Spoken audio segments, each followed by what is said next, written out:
Welcome back, everyone, to this time for the Scientific Series lecture. Once again, we have Julie Hallet, notre professeur invité au Centre de recherche de l'hôpital St. Mary's. So this morning we had a very interesting talk about OR ergonomics. But there's more than ergonomics that shapes what happens well and maybe not so well in the OR. Donc, la prochaine présentation est axée sur la dynamique d'équipe dans la salle d'op. And I particularly like the title, Move Over Robot. The next innovation is team dynamics. Alors, au risque de me répéter, Dr. Hallet is an associate professor of surgery at the University of Toronto. She's also a Canada Research Chair in surgical care quality. She is a multi-million grant holder focusing on the rare, the misunderstood, and also the common and difficult to fix but should be fixed problems of surgical quality of care. Alors, Julie, bienvenue à St. Mary's. Je te passe le micro. All right, thanks again for having me. So we'll talk about something a bit different than we did this morning for those who were there this morning as well. And then this is going to be a bit more data heavy because I was told it's a scientific series. So we'll talk about how to develop kind of the research program and the questions and address them in a systematic fashion to create that type of body of work around one particular topic, in this case, team design in the operating room. So those are my disclosures in terms of research, the main one being that I am a surgeon. So I like to be in the operating room, I like to operate, and I like to have fun while doing so. And I think the team that we have in our ORs is a big part of that. And then the second disclosure is the surgical team in the OR is made of a lot of different people. I'm going to talk a lot here about surgeons and anesthesiologists. And the main reason is that simply it's what I could measure in the work that I'm doing and in the data sets that I have. So that's the reason why. But I think a lot of what I'm going to be talking about can apply to nursing, PSPs, any support and healthcare professionals we have in the operating room environment. And so this is where I sort of get after the robot as innovation in surgery. What I'm going to try to talk to you about today is that team design is innovation. It's a resource neutral or low cost innovation that we can implement that can apply to every patient every day in every healthcare setting. And at a time where a lot of our health systems are strained, where we have trouble retaining staff, I think that that's the kind of innovation we are really looking for to improve care for our patients. Yet, what I tend to notice is that we hesitate to implement any changes that have to do with team design. And that's quite surprising, right? Because we don't hesitate in spending millions of dollars on technologies like robotic surgery that apply to few selected patients in very selected hospital by selected surgeons, with sometimes not clear benefits in terms of clinical outcomes.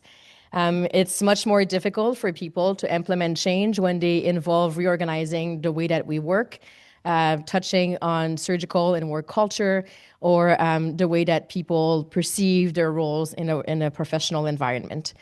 And why is that? It might be that when we talk about innovation, tools, and cool devices, it's something that's tangible, something we can see, something that we can easily implement by giving money away to get it implemented. So we'll try to talk a little bit about what team design means, the impact it has on patient outcomes, and maybe at the end open up on how we can make that change happen the same way we're willing to make it happen for expensive technologies like robotic surgery. Again, I'm a surgeon. I'm going to talk to you a lot about the organization of anesthesia teams in the operating room. This work is done with a lot of anesthesiologists. You see a few of them here, might recognize some of those faces. There's a few people who are from Quebec and Montreal who are helping with this work. And this is my advisory to anybody online or in person about the fact that there might be some photos showcasing anesthesiologists in compromising situations. They are all willing participants. No anesthesiologist was harmed in the making of this work and this presentation. So the reason I'm showing this is because I want to think about how this work all started. And the way it started is in Ontario, where I work, hepatobiliary surgery, which is what I do, is a regionalized system. So what this means is there's only 10 hospitals across a province of 14 million people that are allowed to do liver and pancreas surgery. Um, and you have just few surgeons that will do those operations. However, in a hospital like mine, we have about 60 anesthesiologists, and they all rotate through every room in the hospital. And so on any given day, on any OR day for the course of a year, I might be working with a different anesthesiologist every single time. And I was thinking a lot about that when I started my practice, that sometimes this is the kind of anesthetist I'm going to be working with. There's other days we're a little luckier and they're slightly more present in the operating room. In some other instances, they're present in the operating room and are more active during the case. And then in some instances, you get the anesthetist that's like really a keener and really wants to participate actively in the care of the patient. But all that to say, there's an immense amount of variation. And to me, that didn't quite make sense because we know in surgery that volume outcome is a huge component of quality care. Surgeons and hospitals that do more complex cases will yield better outcomes for patients. And that has translated into policy in a number of jurisdictions across the Americas, Europe, and even now in Asia. But that only touches hospitals and surgeons. The other members of the perioperative team are not covered by those requirements. This is what I mean by policy mandated volumes. It's the minimum volumes that should be met for some complex procedures in GI surgery in particular, also in orthopedics by the Leapfrog group. But as you see, this only covers annual hospital and annual surgeon volume standard. It stops right there. And in Ontario, this regionalization was organized in the early 2000s. So you can see that by 2007 to 2019, there was pretty high volume for surgeons in hepatobiliary surgeries, that's liver and pancreas resections. And that volume was going up still over those years. However, for anesthesiologists, the volume is stagnating and is quite low at about 5 per year at most. And so there's a dichotomy there, and that's what we wanted to tackle. The first question we ask is whether care by higher volume anesthesiologist was associated with better patient outcomes. Are we able to show the same volume outcome relationships in anesthesia than we have shown in surgery, and can we build teams around that?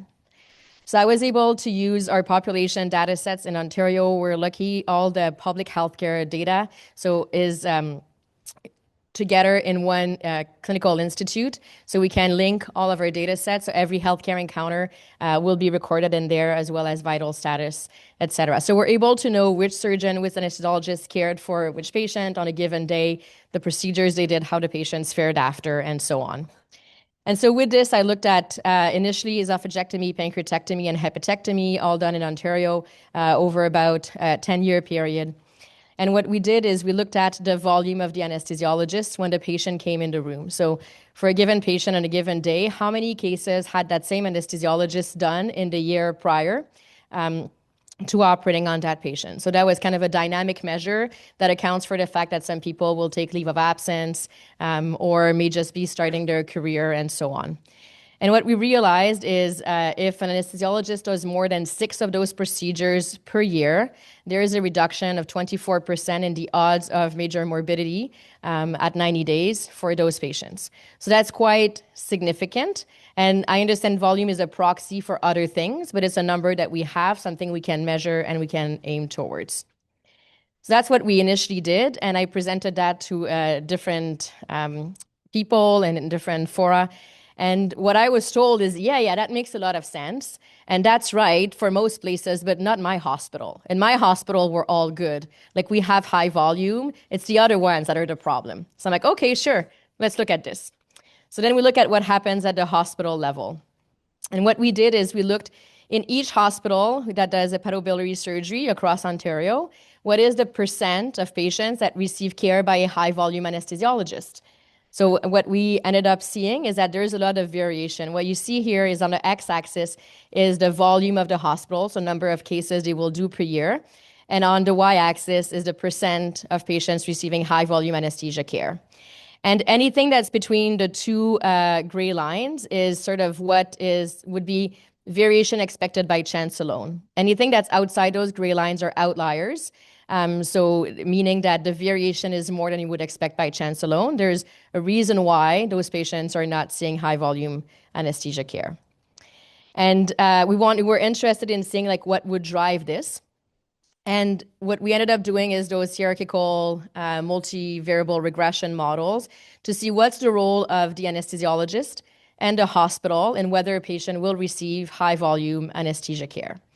And by doing that, we're able to say that for two similar patients, so the exact same patient, same disease, same characteristics, whether they go to see, whether they're treated by anesthesiologist A or B, their chances of receiving high volume anesthesia care will change threefold. And similarly, across hospitals, again, exact same patient, whether they are walking into hospital A or hospital B for their operation, their chances of receiving high volume anesthesia care can vary up to fivefold. So there's something there. This is what we call unwarranted variation. So it's variation that is not due just to chance alone, but to really structured processes of care, the way that we are delivering the care. And once we had this, we're like, okay, that's fine. There is variation, but does that have an impact on patients? Does it matter really at the end of the day to patients? So what we did here is we looked at the rate or the proportion of patients receiving high volume care in a given hospital and the corresponding rate of major complications in that same hospital at 90 days. That's what you see right here. And you can see that there's a relationship between the two. As the rate of patients receiving high volume care increases on the x-axis, you can see that the rate of 90-day major morbidity goes down. And when we modeled this and adjusted for a number of potential confounders, what we ended up seeing is for each increase of 10%, if the proportion of patients receiving high volume care in a given hospital, there is a corresponding reduction of 4% in the number of patients having 90-day major morbidity. So that to me is something that's quite significant, especially considering that postoperative complication is one of the main drivers of health system costs in North American settings. So to me, that was pretty compelling in saying that we need to organize our system so we have high volume anesthesia along with high volume surgery. But then talking with the anesthetist, what I heard is a lot of, yeah, that's fine, but we can't do that. Because if we do more hepatobiliary surgery in our daily practice, then we won't do enough of the other things. And when we have to care for other patients, those patients are going to suffer. So I'm like, okay, let's look at this. So what we first did is we looked for every year an anesthesiologist worked, and again, the same data sets. For each additional hepatobiliary surgery case they were doing, how did that change the number of cases, other types of operations they did? Turns out it makes no difference. Actually, there is a slight increase. So if they do more hepatobiliary cases, their volume of other types of surgery goes up ever so slightly. All that means is that the ones who do a lot of hepatobiliary surgery just work a lot. They do a lot of cases, and doing more specialized cases doesn't mean that their practice or their experience in other types of operation goes down. So that was the first thing. Then we also looked at the outcomes for those patients. So if a patient comes in for, let's say, a hip replacement or a AAA repair, and they're cared for by somebody who's a high volume hepatobiliary anesthetist, does that make a difference on their outcomes? The answer is absolutely not. So this means that anesthesiologists that do a high volume of liver and pancreas surgery can still achieve excellent outcomes for their patients undergoing other types of surgeries. So those models of practice can coexist. And so ultimately, for that part of the work we did, the conclusion were that in high volume anesthesiology care for hepatobiliary surgery, it's associated with better patient outcomes. There is a lot of variation, and that variation depends on the hospital mostly. So that has to do with structures of care. And what that tells me is that we can make changes within hospital structures to address that variation. And then finally, that a high volume HPB anesthesia practice can be compatible with good volume experience and outcomes for other types of surgeries. And those anesthetists can maintain part of a general anesthesia practice to support their departments. So that was about just one anesthesiologist in one room, one high volume approach. And it got me thinking, well, does it make a difference who we work with? Because if we have high volume surgeons, high volume anesthetists, we're going to work with the same person more often. Does that make a difference? And so we were interested in seeing whether if patients are cared for by familiar anesthesia surgery dyad, if we work together more often, are patients faring better? And so here, what we ended up doing is we looked at the dyad annual volume. So we looked at every single anesthesia surgery pairing. How often had they worked together in the year before a particular operation? And we did that for hepatobiliary surgery initially, and then we expanded to most high-risk elective procedures. Everything I'm showing you right now is about elective surgeries. The reason is that in elective practice is when we can build and plan scheduling. So that's why we focused on that, because that's where we have an action that could be implemented. And first thing we noticed is, well, we don't work together that often. So the median number of cases that a same anesthesiologist and surgeon had done together before a given day and case was 1, ranging from 0 to 12 interquartile range. So as you can see, the data is quite left skewed here. But then we looked at whether it was associated with the rate of major morbidity at 90 days after surgery, and turns out that it is. This is for hepatobiliary surgery. I'll show you the other numbers after. But for each additional case that the same dyad does together, there is a corresponding reduction of 8% in the odds of major complications. And we tried to torture that data to be able to see if there was a cutoff. Is there a point where, like, over that number, patients do better? There is none. It's a purely linear relationship. What that tells me is every single case counts. So there is no magic number. And so this is what we did for all the other types of procedures. And you can see that in some of those procedures, we found an association. So that was for high-risk GI, that's essentially hepatobiliary surgery and esophagectomies. Low-risk GI was gastric and colorectal, gynecologic, oncologic surgery, and then spine surgery. We saw that there was a reduction in 90-day major morbidity per additional case done together. There's other instances where we did not find a difference, and that was neurosurgery, vascular, GU, and head and neck. Now, to me, it doesn't mean that there is no difference. It may just be the way the data are distributed in our sample that we're not able to identify it. So it's not that there is no association, it's just we could not see it. Would have to do more tests for that.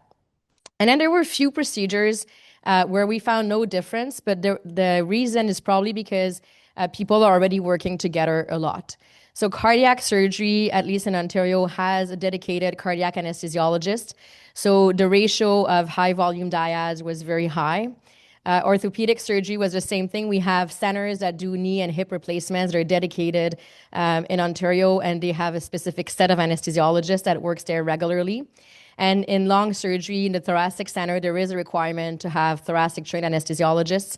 So those already have high volume dyads, and when that is already implemented, we were not able to see a difference, which to me is kind of a proof of concept of what we're trying to establish.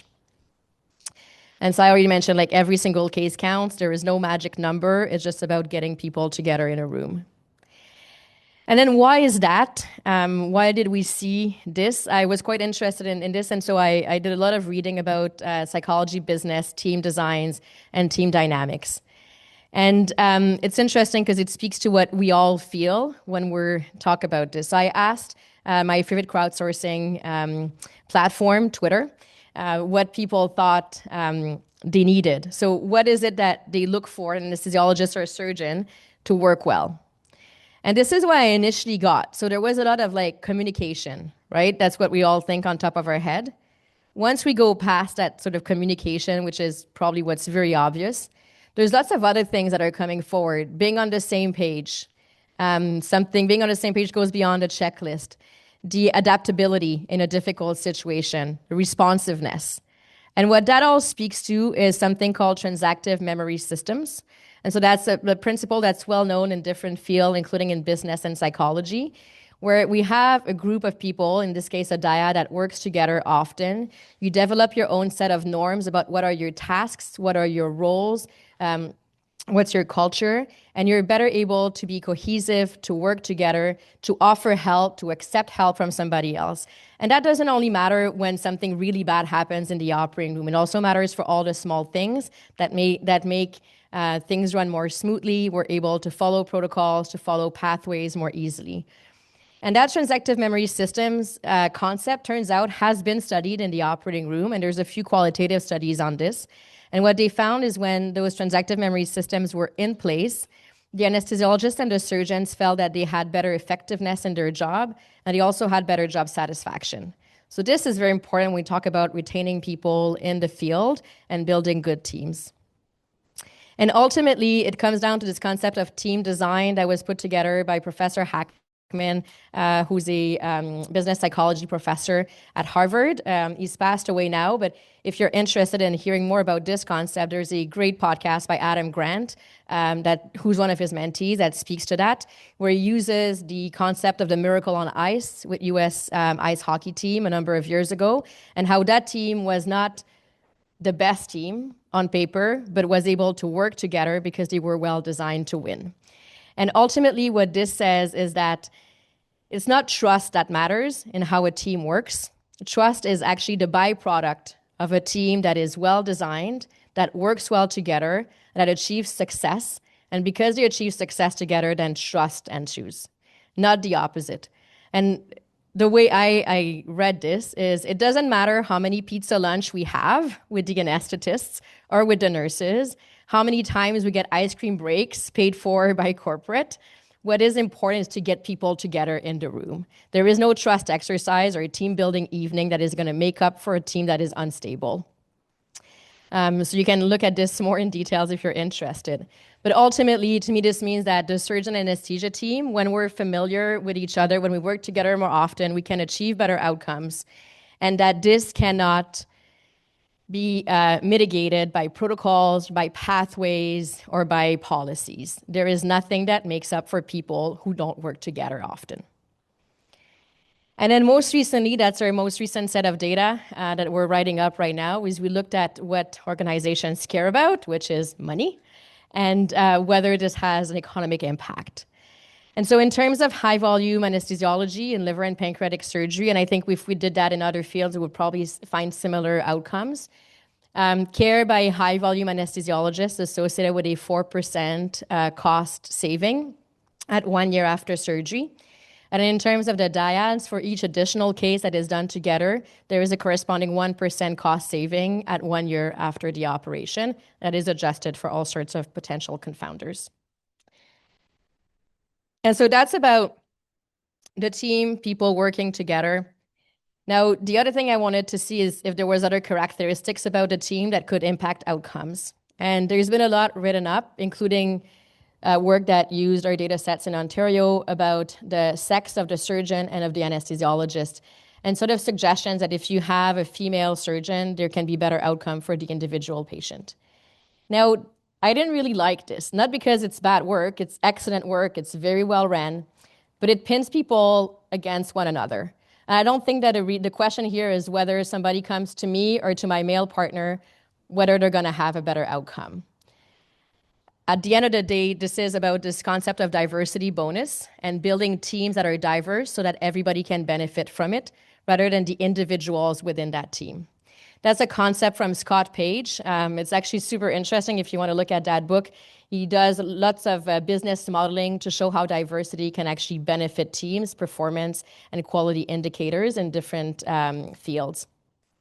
So what we wanted to see here is not about whether somebody gets cared by a female or a male surgeon or anesthesiologist, but if you go to a hospital that has a more diverse team of anesthesiologists and surgeons, are there better outcomes associated with that? Is that diversity bonus realizing better outcomes in the surgical context? So we look at the percent of female anesthesiologists and surgeons in each hospital in Ontario per year, because things can move across years. And the first thing we did is those restricted cubic splines to see the association between the proportion of female surgeon anesthetist and the outcomes, again, major complication 90 days after surgery. And we see that there was an inflection point around 35%. So after we achieve 35% or more female anesthesiologists and surgeons, there seemed to be a reduction in the rate of 90-day major morbidity. And so we modeled that and found that patients that are cared for in hospitals that have over 35% female anesthesiologists and surgeons have a 3% reduction in the odds of 90-day major morbidity and mortality. And then you're gonna ask me, why is that? Why 35%? And interestingly enough, that was really informed by the data. But then I looked into it a little bit further, and turns out that this 1/3 cutoff has been studied in different fields: sports, music, business, industry. And really, it comes down to a critical mass.